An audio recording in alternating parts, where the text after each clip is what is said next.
ہے۔ شاعر کہتا ہے کبھی رک گئے کبھی چل دیے، کبھی چلتے چلتے بھٹک گئے، کبھی رک گئے اور سارے جہانوں کے یتیموں کا سارا خود یتیمی کا داغ لے پیدا ہوتا ہے۔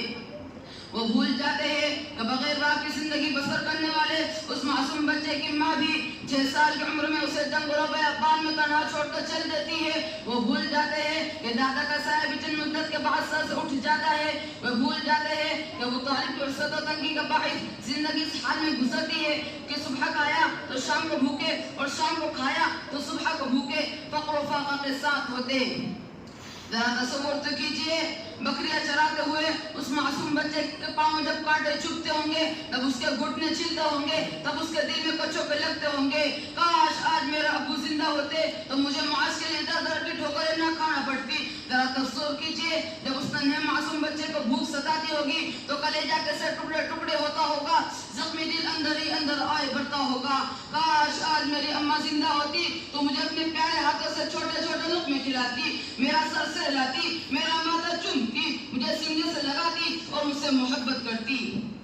دوستو، اسے شاعرانہ خیالت میں سمجھیے، بچپن کی ایک اثر ایک مدت کے بعد مدینہ پہنچ کر ظاہر ہوئی کہ جب آپ اپنی والدہ کی قبر پر مقام ابا میں پہنچتے ہیں تو یہ معصوم بچے کی طرح سسک سسک کر رو رہے تھے، آپ کی ہچکیاں بن گئی۔ جب نثاروں نے سنا کہ آپ فرما رہے تھے اگر آج میری والدہ زندہ ہوتی اور میں عشاء کی نماز کے لیے نیت باندھ کر سورہ فاتحہ شروع کر چکا ہوتا اور میری ماں پکارتی بیٹا محمد بیٹا محمد، تو میں نماز پڑھ کر کہتا لبیک یا امی، اے میری ماں تیرا لخت جگر حاضر ہے، آپ حکم فرمائیے آپ کا کیا حکم ہے۔ تو ذرا سوچئے، نبی کریم صلی اللہ علیہ وسلم کو یہ دکھ پہنچا ہوگا کہ 57 سال کی عمر میں بھی اسے نہ بھلا پائے۔ چراغ نبوت کے پروانوں، آؤ میں تمہیں مکہ کی وادیوں کی سیر کراؤں۔ یہ صفا پہاڑی ہے جہاں سے پہلی مرتبہ علیہ اعلان توحید و رسالت کا پیغام دیا گیا۔ صلہ کیا ملا؟ بدبخت ابو لہب نے کھڑے ہو کر پتھر برساتے ہوئے کہا تبا لک یا محمد علی ھذا جمعتنا، اے محمد تیرا ستیہ ناز جائے، کیا تو نے اسی لیے ہم کو یہاں جمع کیا تھا؟ پھر اس کے بعد جو کچھ ہوا غسل مسلم کی داستان کا ایک سیاہ باب ہے۔ آپ کو پتھر برسائے گئے، آپ کے راستے میں کانٹے بچھائے گئے، سجدے کی حالت میں آپ پر اونٹ کی اوجھ ڈالی گئی، اور اسی پر بس نہیں، آپ کی دو عفیف اور پاکیزہ بیٹیوں کو طلاق دی گئی۔ 3 سال تک مسلسل شیب ابی طالب میں محصور رہنا پڑا۔ جب عیسیٰ ختم ہوا تو آپ کے رازدار، آپ کی رفیق حیات حضرت خدیجہ الکبریٰ رضی اللہ عنہا اور قدم قدم پر آپ کا ساتھ دینے والے امی محترم بھی اس دنیا سے رخصت ہو گئے۔ پھر اس کے بعد آپ اس دنیا میں تنہ تنہا رہ گئے۔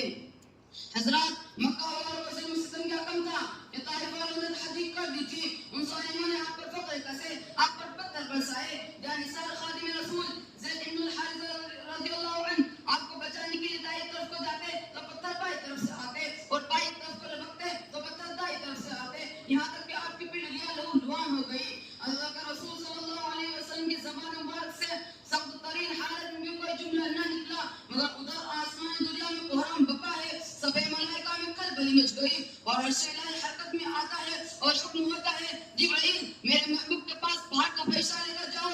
جبرائیل امین آپ کی خدمت میں حاضر ہوتے ہیں اور عرض کرتے ہیں السلام علیکم یا رسول اللہ، اے اللہ کے رسول پہاڑ کا فیصلہ موجود ہے، اگر آپ حکم دیں تو ان دونوں پہاڑوں کو ملا کر طائف والوں کو کچل کر رکھ دیں۔ لیکن رحمت دو عالم صلی اللہ علیہ وسلم کے سکوت کا بندھن ٹوٹتا ہے اور جواب ملتا ہے نہیں نہیں، اگر یہ نہیں تو ان کی نسلوں میں سے ضرور لوگ محمد صلی اللہ علیہ وسلم پر ایمان لائیں گے۔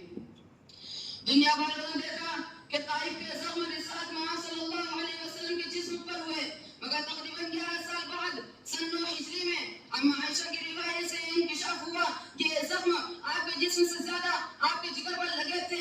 اما عائشہ نے عرض کیا یا رسول اللہ، آپ کو سب سے زیادہ تکلیف کب پہنچی؟ تو آپ نے فرمایا عائشہ میں طائف کا دن آج تک نہیں بھلا پایا ہوں۔ عاشقان مصطفیٰ، طائف سے واپسی پر اگر مصائب و عالم کے سلسلہ ختم ہو جاتا تو بھی کچھ آرام ملتا، مگر جب آپ مکہ پہنچتے ہیں تو ظلم و ستم کا سلسلہ اور بڑھ جاتا ہے، یہاں تک کہ آپ کے قتل کا منصوبہ بنایا گیا۔ رب کائنات کی طرف سے ہجرت کا حکم نازل ہوا تو آپ اپنے یار غار صدیق اکبر کو لے کر روانہ ہوئے۔ جب مکہ سے باہر نکلے تو بار بار پیچھے منہ بیت اللہ کی طرف دیکھتے اور سرزمین جہاں کے چپے چپے سے آپ کو پیار تھا، اور سرزمین جہاں کے باشندے آپ کو صادق و امین کہتے کہتے نہ تھکتے تھے، مگر آج رائے خدا میں ایسا مرحلہ آ گیا کہ ایسی سرزمین سے چھپ چھپا کر اپنی جان ہتھیلی پر لے کر نکلنا پڑ رہا ہے، آنکھوں میں آنسو جاری ہو